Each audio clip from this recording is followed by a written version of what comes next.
कुछ रिश्ते खून से नहीं, फर्ज से बंधे होते हैं। कुछ वादे दिल से नहीं, हालात से निभाए जाते हैं।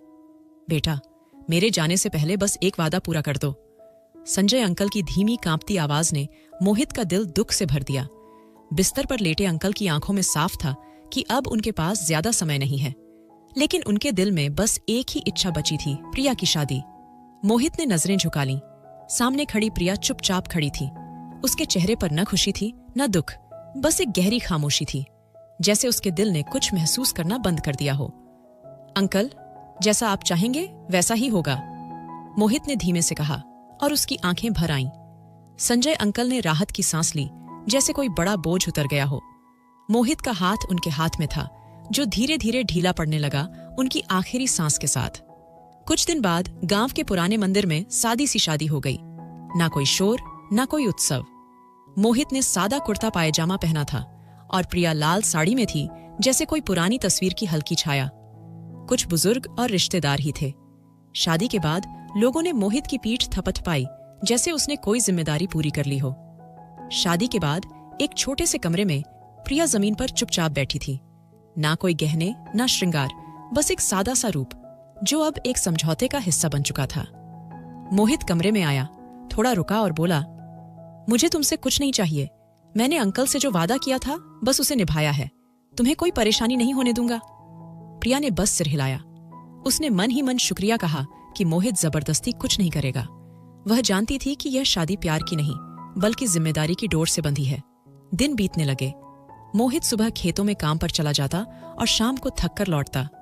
प्रिया चुपचाप घर संभालती, झाड़ू लगाती, चूल्हा जलाती और रात को एक कोने में सो जाती। उनके बीच बातचीत बहुत कम होती। कभी कभी मोहित के दोस्त पूछते, अरे मोहित, नई दुल्हन कैसी है?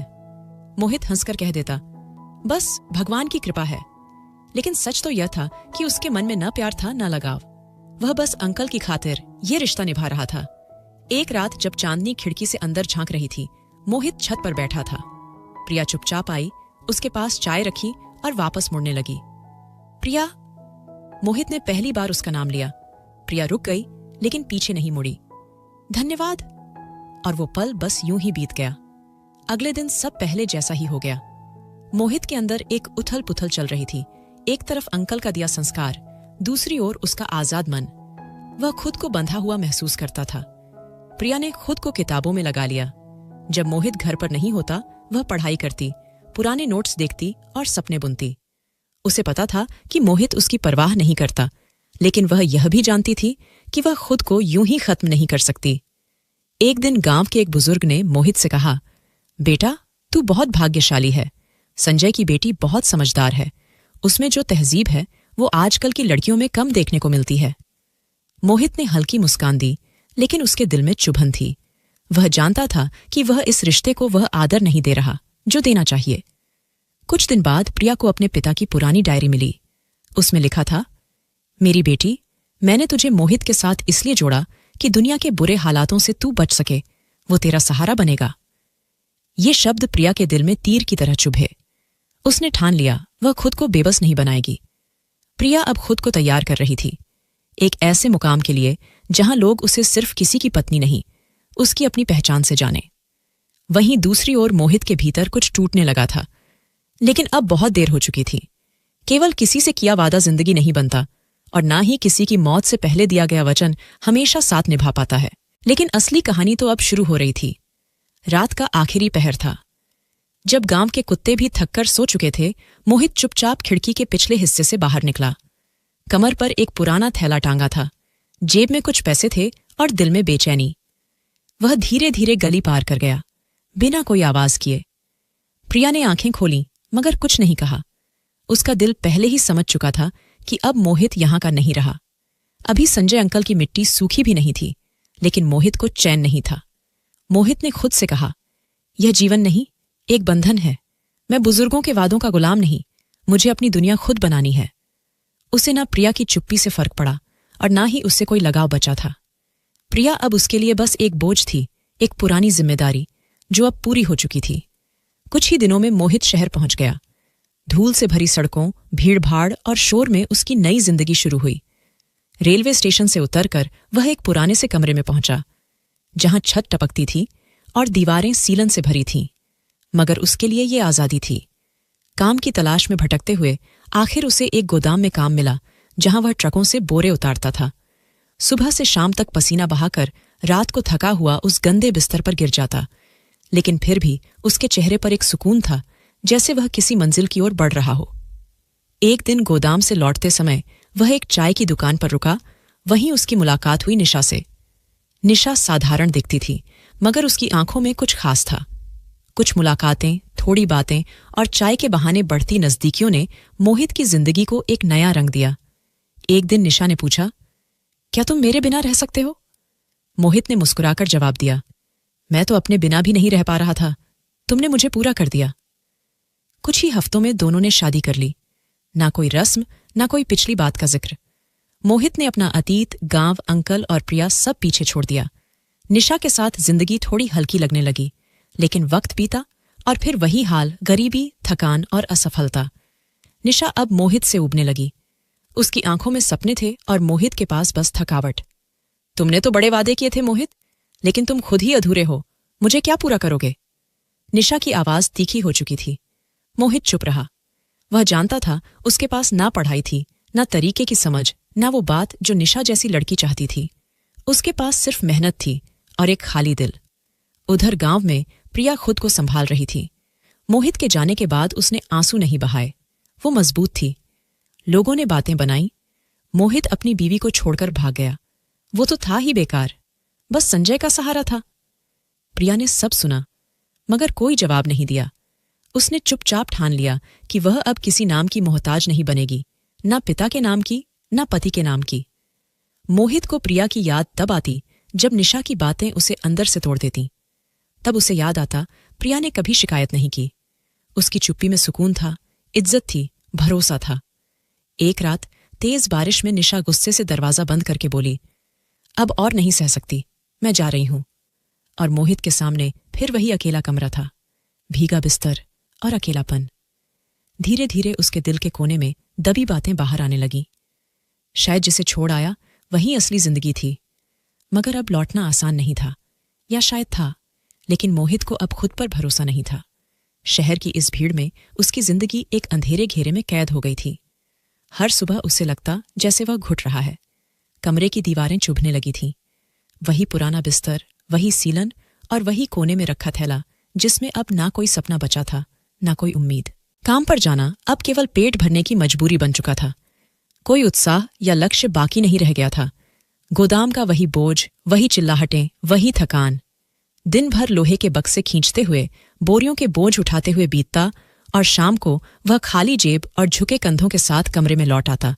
एक दिन गोदाम के प्रबंधक ने आकर कहा, आज से वेतन आधा होगा, माल कम आ रहा है। मोहित के पैरों तले जैसे जमीन खिसक गई। वह पहले ही किसी तरह गुजारा कर रहा था, किराया, खाना और 2 जोड़ी कपड़े, यह सब अब बोझ बन चुके थे। कुछ दिन वह केवल चाय पर गुजारा करता रहा। कभी केवल पानी पीकर सो जाता, कभी रोटी के टुकड़े को 3 दिन तक खींचता। एक समय ऐसा आया कि 3 दिन से उसके शरीर में कुछ नहीं गया था। चौथे दिन जब वह गोदाम पहुंचा तो चलते चलते उसकी टांगें कांपने लगी। आंखों के आगे अंधेरा छा गया। मजदूरों की आवाजें धीरे धीरे मध्यम होती गई और वह जमीन पर गिर पड़ा। इसे उठाओ, सांस चल रही है, किसी ने कहा। किसी ने उसके चेहरे पर पानी के छींटे मारे। कोई उसका हाथ हिला रहा था, लेकिन मोहित की आंखें बंद थीं। उसका चेहरा पीला पड़ चुका था, सांसें धीमी थी। उसे पास के सरकारी अस्पताल ले जाया गया। वहां की गंदी चादरें, बदबूदार पर्दे और शोर मचाती नर्सें, यह सब वह अर्धचेतन अवस्था में महसूस कर रहा था। उसका शरीर निर्जीव हो चला था, जैसे किसी ने उससे जीवन खींच लिया हो। एक नर्स जो पिछले कई घंटों से ड्यूटी पर थी, मोहित के बिस्तर के पास आकर रुकी। उसने फाइल खोली, नब्ज जांची और वार्ड बॉय से कहा, यह मामला सिर्फ भूख का है, 4 दिन से कुछ नहीं खाया है। यह लोग भी ना मजदूर होकर भी खुद का ध्यान नहीं रखते, वार्ड बॉय ने चिढ़कर कहा। नर्स ने धीमी आवाज में जवाब दिया, यह खुद का ध्यान कैसे रखें जब दुनिया ने ही इनसे मुंह मोड़ लिया हो। सफाई करने वाली महिला जब बिस्तर के नीचे झाड़ू लगा रही थी तो मोहित की जेब से एक तस्वीर निकली। अंकल संजय और प्रिया की एक पुरानी तस्वीर, जिसे उसने अनजाने में अब तक संभाल कर रखा था। यह कौन है? नर्स ने तस्वीर को गौर से देखा। शायद इसकी पत्नी हो या कोई अपना। लगता है सब कुछ छोड़कर आया है। सफाई करने वाली ने कहा। 2 दिन बाद मोहित को होश आया। उसने आंखें खोली, छत को घूरा और एक लंबी सांस ली। फिर इधर उधर देखा। अस्पताल के कमरे में सन्नाटा था। जब नर्स दवा रखने आई तो मोहित ने उसकी ओर देखा। क्या हाल है तुम्हारा? नर्स ने नरमी से पूछा। मोहित ने मुश्किल से सिर हिलाया। जिंदा हूं शायद। नर्स ने थोड़ा पानी पिलाया और मुलायम स्वर में बोली, जिंदा हो तो जीना सीखो, खुद को इस हालत में मत छोड़ो। जिंदगी बोझ नहीं, एक अवसर है। यह वाक्य साधारण था, लेकिन दिल को चीरता हुआ मोहित के मन के किसी कोने में गहराई तक उतर गया। उसकी आंखों में नमी आ गई। शायद इस वाक्य ने पहली बार उसे किसी योग्य महसूस कराया था। रात को अस्पताल में रोशनी धीमी हो गई थी। वार्ड में सिर्फ पंखे की आवाज और कभी कभी भी किसी मरीज की खांसी सुनाई देती थी। मोहित चुपचाप लेटा हुआ था और उसकी आंखों के सामने प्रिया का चेहरा घूम रहा था। काश मैं उसे समझ पाता, उसने मन ही मन सोचा। काश मैं उसकी चुप्पी को पढ़ पाता, लेकिन अब ना वह समय वापस आ सकता था, ना वे दिन। बस यादें थीं और पछतावा। वह जानता था कि जिंदगी उसे नीचे गिरा चुकी है। अब या तो जमीन पर पड़ा रहे या खुद को संभालकर उठ खड़ा हो। जब नर्स दवा लेकर आई तो मोहित ने पूछा, यह अस्पताल कहाँ है? नर्स ने हैरानी से देखा। तुम्हें यह भी याद नहीं? यह कोलकाता का जनरल अस्पताल है। मोहित ने हल्की मुस्कान के साथ सिर हिलाया। याद आ गया। अब और भी कुछ याद करना है खुद को। जिंदगी की धूल में लिपटी थकी हुई यह आत्मा अब शायद, लेकिन सफर अभी बाकी था और रास्ता वह तो अभी शुरू होना था। अस्पताल से छुट्टी मिलने के बाद मोहित सीधा उस कमरे में वापस नहीं गया जहां छत से पानी टपकता था, जहां दीवारें उसकी हालत पर आंसू बहाती थीं और जहां अकेलापन उसकी आत्मा को चीरता था। उसने पहली बार अपने हाथों की लकीरों को गौर से देखा, जैसे वह उनमें अपने अतीत और वर्तमान की तस्वीरें ढूंढने की कोशिश कर रहा हो। कुछ पल वह चुप बैठा रहा, बस सांसें लेता रहा। फिर दिल में एक निर्णय लिया, अब और नहीं, अब वापस जाना है जहां सब कुछ छोटा था लेकिन दिल बड़ा था। अगले दिन कुछ पुराने कपड़े, अस्पताल से मिला एक अधूरा बिल और जेब में कुछ सिक्के लेकर वह स्टेशन की ओर रवाना हुआ। ट्रेन के सफर में उसके साथ सिर्फ खामोशी थी। कभी कभी खिड़की से बाहर देखकर वह पुराने मंजर याद करता जो अब धुंधले हो चले थे। बचपन के खेल, अंकल की छड़ी, प्रिया की वो नजरें जिनमें कभी सवाल छिपे होते थे। सब कुछ एक चलचित्र की तरह उसकी आंखों के सामने चलने लगा। जैसे ही ट्रेन की सीटी ने गांव के स्टेशन पर रुकने की घोषणा की, मोहित के मन में बेचैनी बढ़ने लगी। उसके पैर जैसे अपने आप ही उस दिशा में उठने लगे जहां कभी उसका घर हुआ करता था, जहां अंकल संजय की खांसी सुनाई देती थी, जहां प्रिया के कदमों की आहट रात की खामोशी में गूंजती थी। गांव में कदम रखते ही सब कुछ जाना पहचाना होते हुए भी बदला बदला सा लगा। वही मिट्टी, वही गलियां, मगर लोगों की निगाहें, उनका व्यवहार अब पहले जैसा नहीं था। कोई मोहित आया है, किसी बच्चे ने शोर मचाया, फिर जैसे पूरे गांव को खबर हो गई। लेकिन हैरान करने वाली बात यह थी कि जिन चेहरों पर वह पहले तिरस्कार ढूंढता था, वहां अब सम्मान था, मौन आश्चर्य था और एक अपनापन जो उसे पहले कभी महसूस नहीं हुआ था। नमस्कार मोहित भैया, अच्छा हुआ आप लौट आए। अंकल संजय का दामाद वापस आया है, किसी ने कहा। उसे ऐसा लगा जैसे यह वही लोग नहीं थे जो कभी उसे नीची नजरों से देखा करते थे, जिनके लिए वह बस एक नाकाम, अनपढ़ और बेकार लड़का था। अब हर एक की जुबान पर उसका नाम था, हर एक की आंखों में उसके लिए एक अजीब सी श्रद्धा थी। वह धीरे धीरे अपनी पुरानी हवेली की ओर बढ़ा। वहीं टूटा फूटा दरवाजा, वही पेड़ जिसके नीचे बैठकर अंकल हुक्का पिया करते थे, सब कुछ वैसा ही था। बस समय ने दीवारों पर थकान की एक परत चढ़ा दी थी। दरवाजा धकेलकर जब वह अंदर गया तो वातावरण में एक गहरी खामोशी फैली हुई थी। यही मेरा मूल था, यही मेरी पहचान थी, मोहित ने बुदबुदाया। वह सामने वाले कमरे में जाकर बैठ गया, जहां कभी अंकल संजय ने अपनी आखिरी सांसें ली थी। दीवार पर आज भी वही कील लगी थी जिस पर प्रिया ने अपने पिता का रुमाल टांगा था। अचानक दरवाजे पर दस्तक हुई। एक बुजुर्ग व्यक्ति, गांव का मुखिया, हाथ जोड़कर खड़ा था। बेटा लौटकर अच्छा किया, यह घर अब फिर से जीवित लगेगा।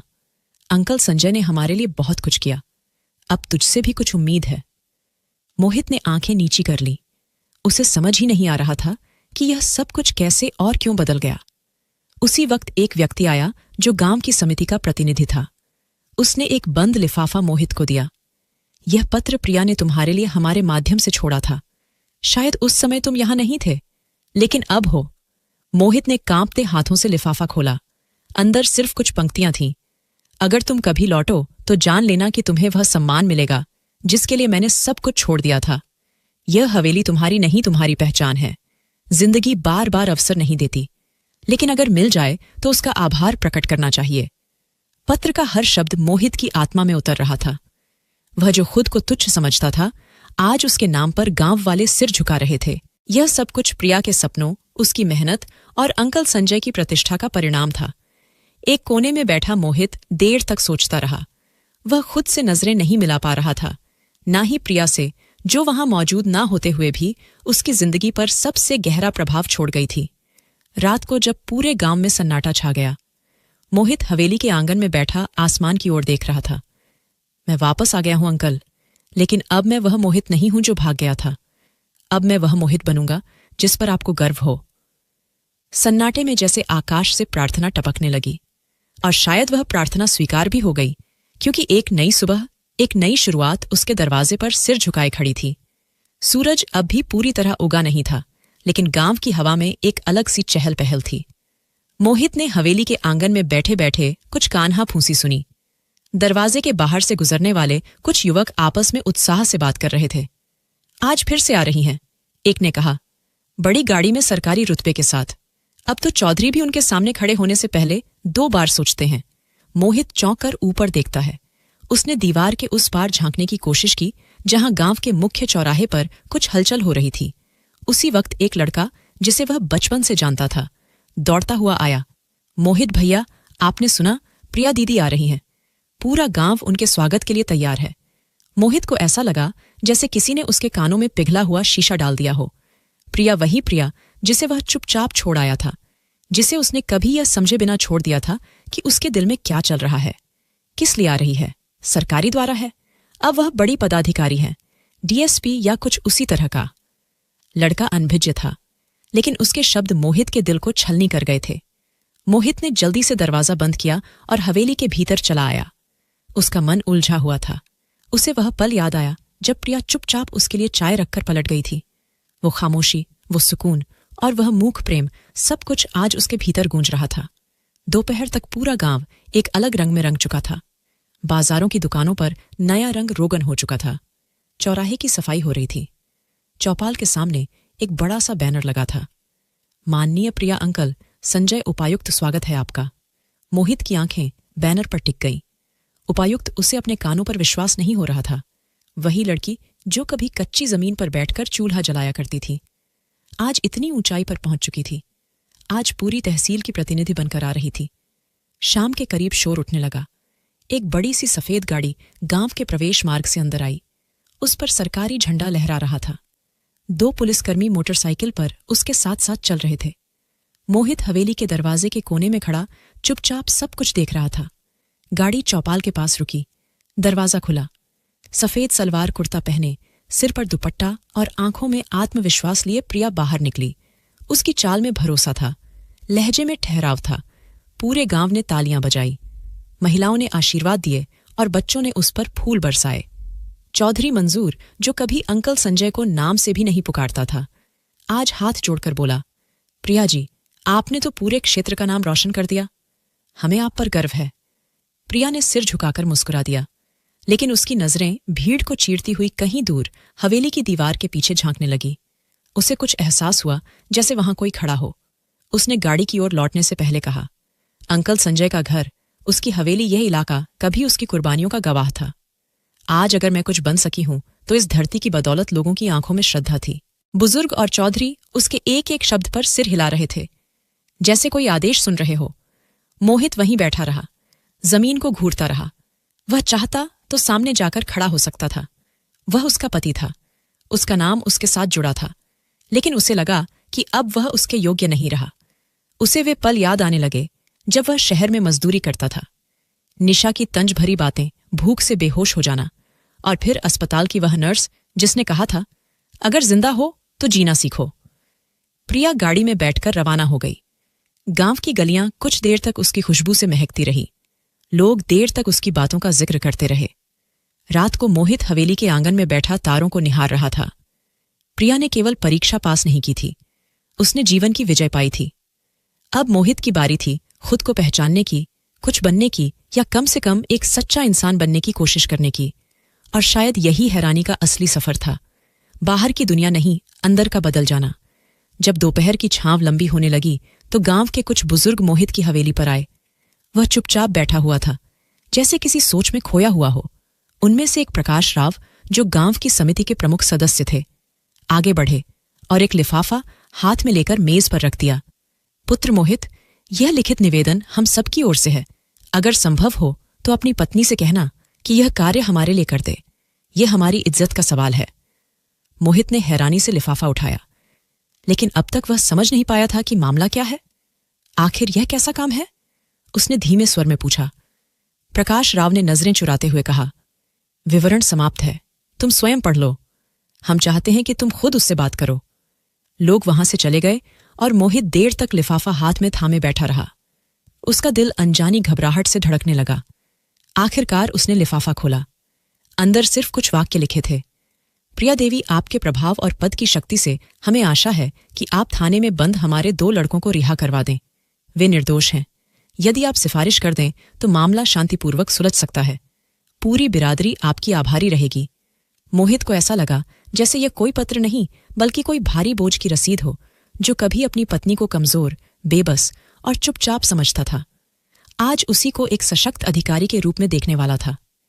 इसी उधेड़बुन में वह उठा और सीधा प्रिया के सरकारी आवास की ओर रवाना हो गया, जो अब हवेली से अलग उसका कार्यालय जैसा घर बन चुका था। रास्ते में बच्चों ने मोहित को देखकर शोर मचाया। वो देखो, प्रिया दीदी के पति हैं। कुछ बुजुर्गों ने भी सिर झुकाकर अभिवादन किया। लेकिन मोहित का मन और भी भारी होता जा रहा था। दरवाजे पर पहुंचकर उसने दस्तक दी। दरवाजा खुला और मोहित की सांस थम सी गई। सामने प्रिया खड़ी थी। सरकारी वर्दी में सम्मान से ओढ़ा हुआ दुपट्टा, सीने पर नाम की चमचमाती पट्टी। उसकी आंखों में ठहराव था, चेहरे पर नरमी, लेकिन आवाज में एक अलग सा अधिकार। जी, मोहित का गला सूख गया। वो कुछ बात करनी थी। प्रिया ने दरवाजा पूरा खोला और उसे अंदर आने का इशारा किया।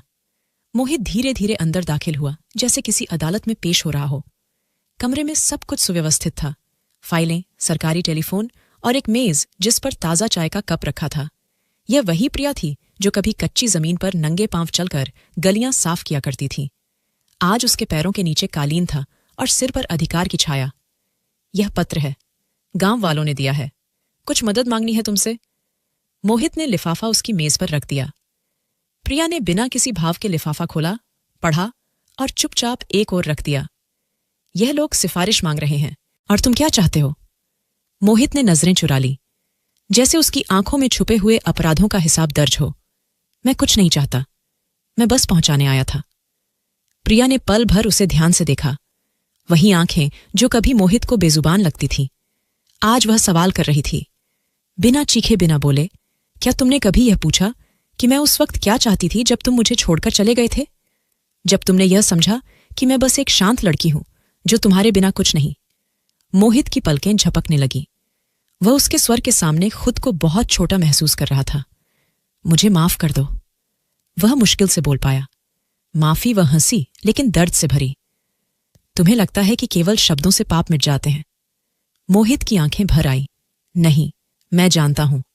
मैं बस अपनी गलतियों का बोझ थोड़ा हल्का करना चाहता हूं। प्रिया कुर्सी से उठी और खिड़की की ओर देखने लगी। बाहर सूरज ढल रहा था। तुम्हें क्या लगता है मैंने यह सब कैसे पाया? सिर्फ मेहनत से नहीं मोहित।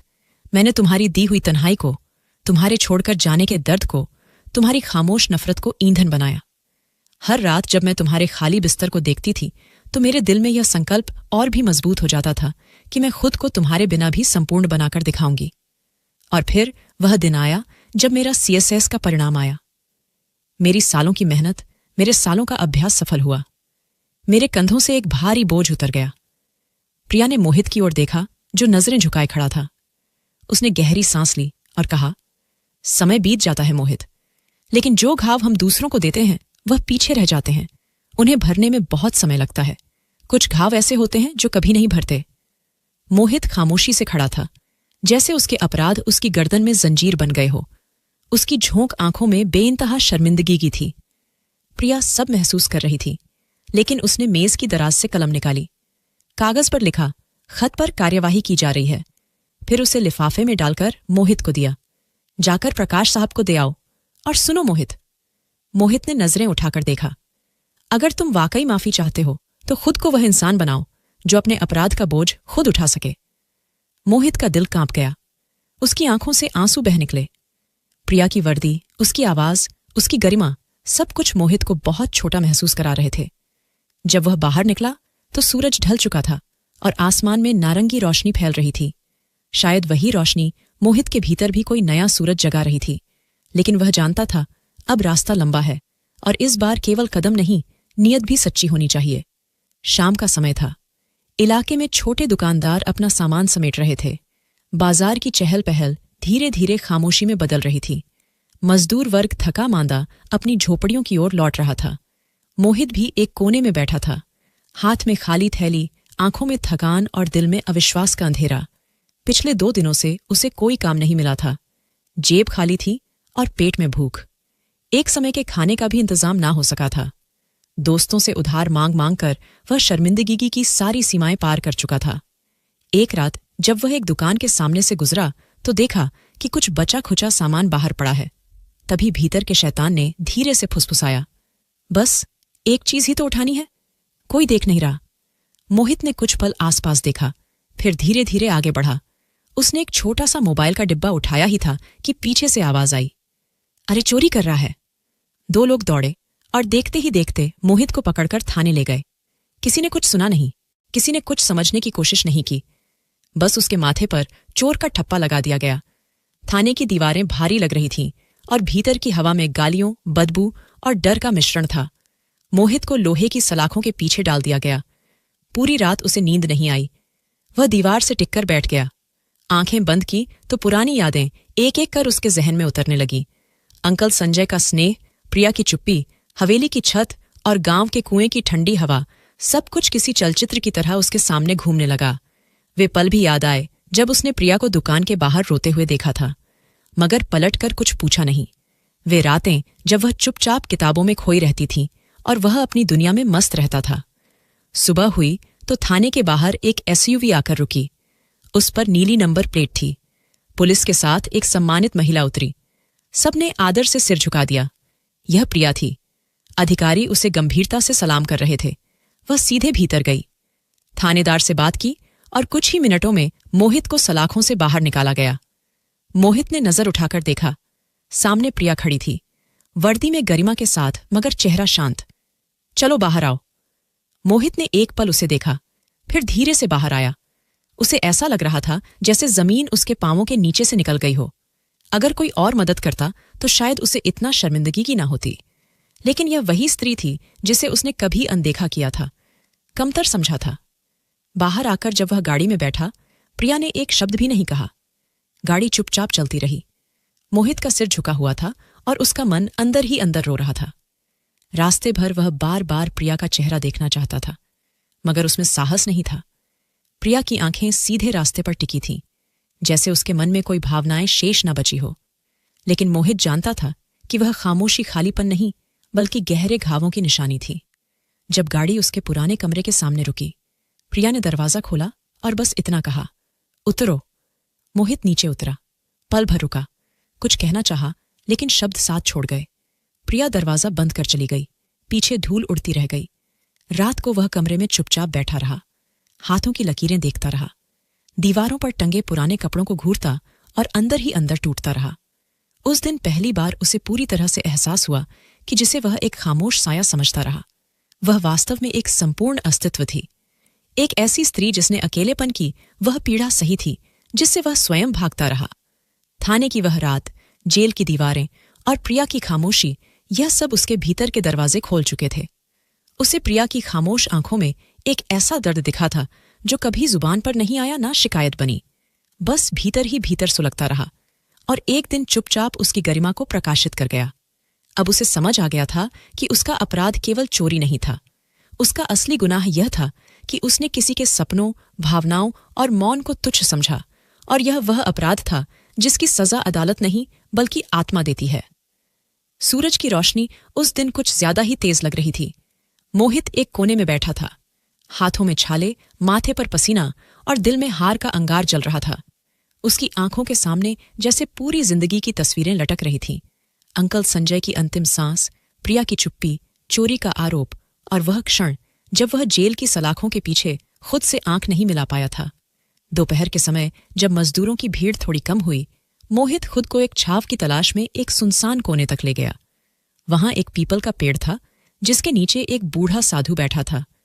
लंबी सफेद दाढ़ी, मैले कुचैले कपड़े, हाथ में मिट्टी का कटोरा और आंखें जैसे धरती के भीतर छिपी किसी सच्चाई को तलाश रही हो। मोहित ने उस पर एक हल्की सी नजर डाली और थके हुए कदमों से आगे बढ़ने लगा। लेकिन साधु ने आवाज दी, अरे मेहनती, जरा बैठ जा, तेरे माथे पर जिम्मेदारियों की लकीरें बहुत गहरी हो गई हैं। मोहित रुक गया। उसे हैरानी हुई कि यह अजनबी उसके भीतर की उलझनों को कैसे जान गया। वह धीरे से पलटा और पीपल के पेड़ के नीचे बैठ गया। क्या देख लिया मेरे चेहरे पर? मोहित ने कड़वाहट भरे स्वर में पूछा। साधु मुस्कुराया और बोला, चेहरे पर कुछ नहीं। तेरे कंधों पर जो बोझ है वह केवल बोरियों का नहीं है, वह पछतावे, शर्म और बीते हुए समय का बोझ है। मोहित ने अपनी नजरें झुका लीं। मुझे कुछ समझ नहीं आता, सब कुछ हाथ से निकल गया। प्रिया, घर, इज्जत, अब बस यह बोझ और यह शरीर बचा है। साधु ने गर्दन झुकाकर जमीन से एक छोटा सा पत्थर उठाया, उसे मोहित की हथेली में रखकर कहा, यह पत्थर तेरे हाथ में तब तक बेकार है जब तक तू इसे इस्तेमाल करना ना जाने। इज्जत भी वैसी ही है, मिलती नहीं है, कमाई जाती है। यह वह रोशनी है जो इंसान अपने भीतर जलाता है, दूसरों की आंखों को दिखाने के लिए नहीं, बल्कि खुद को देखने के लिए। मोहित चुप रहा। उसके भीतर कुछ हिलने लगा, जैसे किसी मरी हुई नस में फिर से खून दौड़ गया हो। तू क्या कह रहा है? मैं क्या करूं? उसने बेबसी से पूछा। साधु ने धीरे से कहा, दो रास्ते हैं तेरे पास, या तो बाकी की जिंदगी इसी बोझ के साथ काट दे, या फिर खड़ा हो जा और वह बन जा जिसे देखकर कल का मोहित तुझ पर गर्व करे। मोहित की आंखों में नमी आ गई। वह कुछ देर चुप बैठा रहा, फिर धीरे से बोला, अब या तो अपनी जिंदगी संवारूंगा या मर जाऊंगा, लेकिन ऐसे नहीं जीऊंगा। साधु ने आशीर्वाद दिया, जा मेहनती, अपना बोझ अपने कंधों से नहीं दिल से उतार। खुद को वह स्थान दे जिसे तू अब तक दूसरों से मांगता रहा। उस रात मोहित ने सोने से पहले अपने बिस्तर को नहीं, अपने अंतर्मन को साफ किया। उसने अपने सारे फालतू कागज फाड़ दिए। वे कपड़े जिनमें वह बोझ ढोता था धोकर करीने से रख दिए। और अगली सुबह जब सूरज निकला तो वह पहले से अलग था। वह गोदाम पहुंचा और फिर वहीं पुराना काम शुरू हुआ। इस बार उसने बोझ सिर पर नहीं सीने में उठाया। वह जानता था कि यह काम अस्थायी है, लेकिन जिस इज्जत को वह कमाना चाहता था उसकी नींव यही पसीना था। हर रोज वह जल्दी आता, देर से जाता और सबसे अंत में जगह साफ करता। बाकी मजदूर उसे मजाक में कहते, ओए मोहित, तू तो नवाब बन गया। वह मुस्कुराकर कहता, नवाब नहीं, इंसान बनने की कोशिश कर रहा हूं। कुछ हफ्तों बाद गोदाम के प्रबंधक ने उसे बुलाया। तू मेहनती है मोहित, एक प्रस्ताव है। एक नई डिलीवरी कंपनी में पर्यवेक्षक की जगह खाली है, चाहो तो मैं सिफारिश कर सकता हूं। मोहित की आंखों में उम्मीद की चमक आ गई। वह जानता था कि यह अवसर ना तो प्रिया ने दिया है, ना किसी बुजुर्ग ने, बल्कि उसकी अपनी मेहनत ने यह अवसर पैदा किया है। उस रात जब वह छत पर बैठा था तो उसे पीपल का पेड़ याद आया, वह साधु याद आया और वह पत्थर याद आया जो उसने उसे दिया था। उसने जेब में हाथ डाला। वही पत्थर अभी भी सुरक्षित था। अब वह जान चुका था कि सम्मान किसी नाम से नहीं, बल्कि अपने आचरण से मिलता है, और अगर आचरण मजबूत हो तो मिट्टी भी सोना बन जाती है। उसने आसमान की ओर देखा और धीरे से कहा, प्रिया, मैं तुम्हें वापस पाने के लिए नहीं, बल्कि खुद को वापस पाने के लिए बदल रहा हूं, और अब यह सफर रुकेगा नहीं। दूर समय पर सुबह की रोशनी फैल रही थी। शायद वही रोशनी अब उसके दिल में भी जाग रही थी, और शायद पहली बार मोहित सचमुच जाग चुका था। मौसम बदल रहा था। हवा में हल्की सी खनक थी, जैसे जमीन पर बिखरे पुराने पापों को धोने का मौसम आ चुका हो। अब मोहित वही नहीं रहा था जो कभी गांव छोड़कर गया था। अब वह रोज सूरज निकलने से पहले उठता था, थके हुए शरीर के साथ, लेकिन मजबूत इरादे के साथ अपने दिन की शुरुआत करता था। मजदूरी करते करते उसके दिल में एक बीज बोया जा चुका था, अपने पापों का प्रायश्चित करने का, अपनी खोई हुई इज्जत वापस पाने का। एक दिन उसने फैसला किया कि अब समय आ गया है कि वह प्रिया से माफी मांगे, दिल से, सिर्फ शब्दों से नहीं, बल्कि अपने कर्मों से। वह उसके कार्यालय गया, जो अब पूरे जिले का प्रशासनिक केंद्र था। मुख्य द्वार पर खड़े सुरक्षाकर्मी ने पहले उसे रोकना चाहा, लेकिन मोहित ने शांत स्वर में कहा, बस एक बार मिलना है उससे जिसने मुझे मुझसे बेहतर पहचाना था। कुछ पलों बाद प्रिया के कक्ष का दरवाजा खुला। वह कुर्सी पर बैठी फाइल देख रही थी। जब उसने मोहित को अंदर आते देखा तो उसके चेहरे पर हैरानी के साथ साथ एक थकावट सी छा गई। वह चुप रही, जैसे इंतजार कर रही हो कि अब वह क्या कहेगा। मोहित ने आंखें झुका ली और धीरे से बोला, मैं तुमसे उस समय के लिए माफी मांगने आया हूं जब मैंने तुम्हें नजरअंदाज किया, तुम्हें कम आंका और तुम्हारे सपनों को महत्वहीन समझा। प्रिया ने चुपचाप सुना, लेकिन कुछ नहीं बोली। मोहित ने आगे बढ़कर एक पुराना मुड़ाता कागज उसके सामने रखा। यह देखो, यह वह नक्शा है जो मैंने अपनी जमीन पर स्कूल बनाने के लिए तैयार किया है, उन बच्चों के लिए जो मेरी तरह अशिक्षित हैं, जिन्हें कभी कोई अवसर ही नहीं मिला। मैं चाहती हूं कि जो मैं नहीं बन सका वह कोई और बन सके। प्रिया ने कागज को हाथ में लिया। उसके हाथ थोड़े कांप रहे थे। उसने कागज पर लिखी सीधी साधी पंक्तियां देखीं, लेकिन उनमें भावना की गहराई थी, नियत की सच्चाई थी। मैं चाहता हूं कि तुम इस विद्यालय का उद्घाटन करो। यह तुम्हारी पहचान है, तुम्हारे ही विचार की उपज। मैंने कुछ भी नहीं किया, सिर्फ तुम्हारे स्वप्न को अपनी जमीन पर स्थान दिया है। प्रिया ने नजरें उठाकर मोहित को देखा। उसके चेहरे पर वही खामोशी थी जो सालों पहले थी, मगर अब उस खामोशी में एक आंतरिक शांति थी। क्षमा हमेशा शब्दों से नहीं मिलती, मोहित बोला। कुछ गलतियां सिर्फ समय, कर्म और बलिदान से मिटती हैं।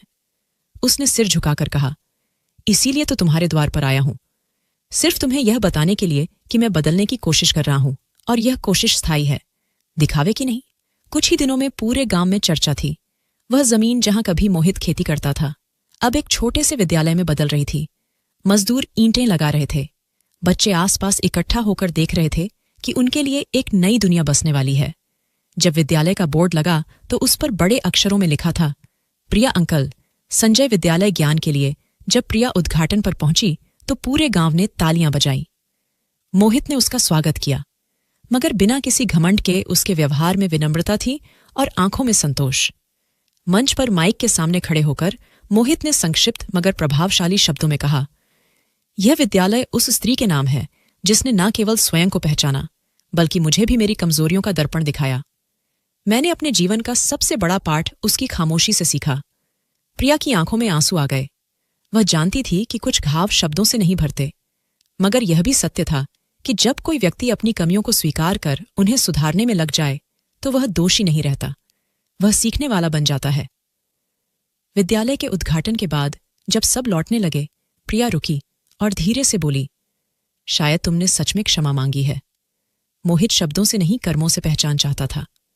मोहित ने सिर झुकाया और बस इतना कहा, मैं चाहता हूं कि मेरे किए गए अपराध तुम्हारे नाम से ना जुड़े, बल्कि मेरे कर्म ऐसे हो जो तुम्हारी प्रतिष्ठा को और बढ़ाएं। प्रिया ने धीरे से सिर हिलाया और गाड़ी की ओर बढ़ गई। उसके कदमों की चाल में अब वह बोझ नहीं था जो सालों से उसके साथ था। मोहित उस शाम स्कूल की सीढ़ियों पर बैठा था। सूरज ढल रहा था, मगर उसके भीतर एक नई रोशनी उग चुकी थी, ऐसी रोशनी जिसे अब शब्दों की जरूरत नहीं थी। उसने अपने बीते कल से माफी मांगी थी, अपने आज से वादा किया था, और अब उसके सामने सिर्फ आने वाला कल था। लेकिन इस बार वो खाली हाथ नहीं था। उसके पास मेहनत की ताकत थी, सच्चाई का सहारा था और आत्मसम्मान की लौ थी। सुबह की हल्की धूप गांव पर उतर रही थी। आसमान नारंगी हो गया था और हवा में ताजगी थी, एक नई शुरुआत की महक जैसे फैल गई थी। मोहित स्कूल की दीवार के सहारे बैठा था। आंखों में सुकून था, दिल में संतोष। उसके सामने वह स्कूल खड़ा था जिसकी दीवारों में उसका पछतावा, उसकी मेहनत और उसका बदला हुआ दिल जुड़ा था। स्कूल पूरी तरह तैयार हो चुका था, सादा, साफ सुथरा, बच्चों के लिए सुंदर। दीवार पर जो बोर्ड लगा था उस पर लिखा था, प्रिया अकादमी। यह नाम मोहित ने नहीं चुना था, यह गांव के बुजुर्गों, शिक्षक और पंडित ने मिलकर तय किया था। यह उस बेटी के नाम पर होना चाहिए जिसने न सिर्फ खुद को संवारा बल्कि पूरे गांव की सोच को बदल दिया। जब बोर्ड लगाया गया, मोहित बस एक कोने में खड़ा रहा।